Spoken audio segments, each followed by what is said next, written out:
ஆமா, நம்ம பொம்பளைங்க நாங்களா போயிடாங்க. அவளுக்கு வர சொல்றேன். எல்லாரும் கிச்சனில் தான் இருக்காங்கன்னு நினைக்கிறேன்.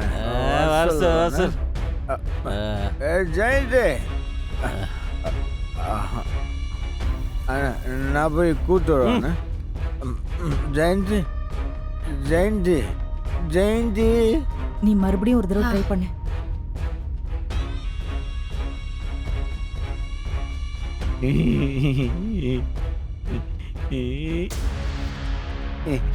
ரிங்கு போதுக்கா.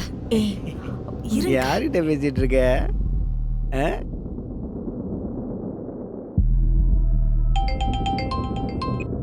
ஹலோ.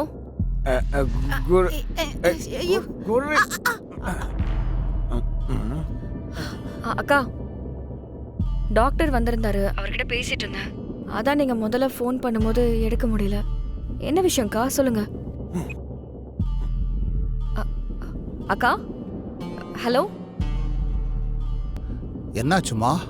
தெரியலப்பா, ஜெயந்தி அக்கா ஃபோன் பண்ணாங்க, ஆனா எதுவுமே பேசாம கட் பண்ணிட்டாங்க.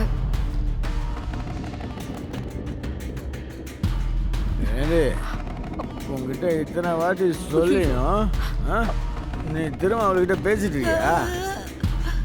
நான் தான் உனக்கும் அந்த வீட்டுக்கு எந்த சம்மந்தம் இல்லைன்னு சொல்லியிருக்கேன்ல. ஆனால் நீ அவகிட்ட திருட்டுத்தனமாக ஃபோன் பண்ணி பேசிக்கிட்டு இருக்க.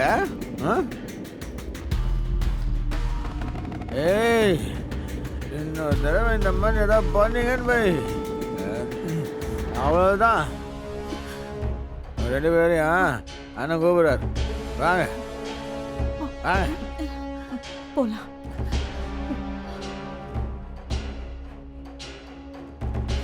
வாங்க. அண்ணா, இவங்க இன்னும் திருந்தவே இல்லை. எப்பவும் இந்து கூட ஃபோனில் பேசிட்டு இருக்காங்க.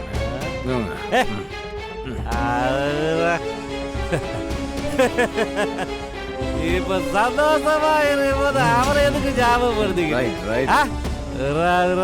பாத்துக்கலாம்.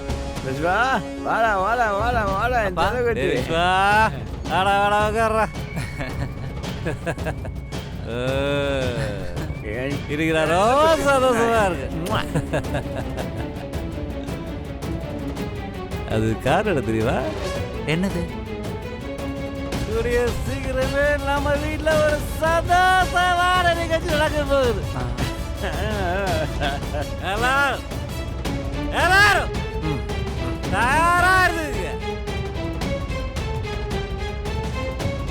அப்பா, என்னப்பா விஷயம்?